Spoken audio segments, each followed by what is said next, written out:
આ બેઠકની અંદર કુલ 46 દરખાસ્તો હતી। એક 27 નંબરની જે દરખાસ્ત છે જે રાજકોટ મહાનગરપાલિકા દ્વારા રાજકોટ શહેરની અંદર અલગ અલગ હોર્ડિંગ બોર્ડની સાઇટના ટેન્ડરો આવ્યા હતા। આ ટેન્ડરોમાં સ્ટેન્ડિંગ કમિટીને વિસંગતતાઓ દેખાણી છે, જેના કારણે વધુ અભ્યાસ અર્થે આ દરખાસ્તને પેન્ડિંગ રાખવામાં આવી છે।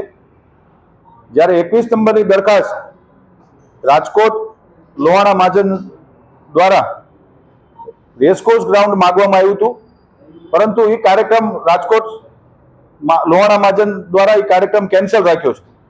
એટલે એ દરખાસ્ત અમે રદ કરીએ છીએ। એમ લોકોનો કાર્યક્રમ કેન્સલ છે, જેથી એમનો પત્ર પણ આવ્યો છે અને એ દરખાસ્ત અમે રદ કરીએ છીએ। આજની કુલ બેઠકની અંદર 38,15,86,000 જેવા માતબર વિકાસના કામો આજે અલગ અલગ વોર્ડની અંદર આજે મંજૂર કર્યા છે। ખાસ કરીને રોડના કામો, જ્યાં નવા રોડ બનાવવાના છે, એ ડીઆઈના, ડ્રેનેજના, રોશનીના, પછી વોટરવર્ક્સના અલગ અલગ કુલ 46 દરખાસ્તો હતી અને એમાં 38 કરોડ જેવી માતબર રકમની રાજકોટ મ્યુનિસિપલ કોર્પોરેશનની સ્ટેન્ડિંગ કમિટીએ આજે મંજૂરી આપી છે।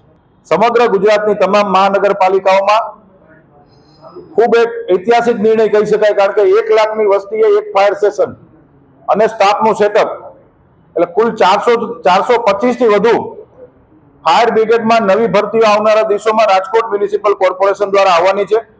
એટલે રાજકોટ મહાનગરપાલિકાનું 650 થી વધુ, અંદાજિત 650 થી વધુ સ્ટાફનું સેટઅપ રાજકોટ મ્યુનિસિપલ કોર્પોરેશનનું થવાનું છે। એને પણ આજે મંજૂર કરવામાં આવ્યું છે।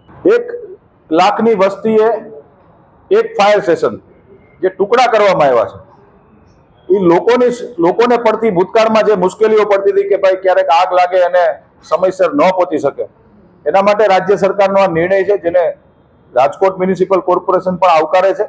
અને આવનારા દિવસોની અંદર આ 424 અંદાજિત લોકોની જે ભરતી કરવાની છે, એના માટેનો જ આખો નિર્ણય કરવામાં આવ્યો છે। ત્રિરંગા યાત્રાનો ખર્ચ 6.5 લાખ રૂપિયાનો જ, ખાલી માત્ર 6.5 લાખ રૂપિયાનો દરખાસ્ત છે, કારણ કે જે કોર્પોરેશનમાં જે રેટ કોન્ટ્રાક્ટ ન થયા હોય એવી જે વસ્તુ બહારથી મંગાવવી પડતી હોય, દાખલા તરીકે ટોપી છે તો આ બહારથી મંગાવેલી છે, અલગ અલગ વાહનોના જે ખર્ચા હતા, એ 6.5-7 લાખ રૂપિયા જેવો અંદાજિત ખર્ચ છે, એને આજે મંજૂર કરવામાં આવ્યો છે।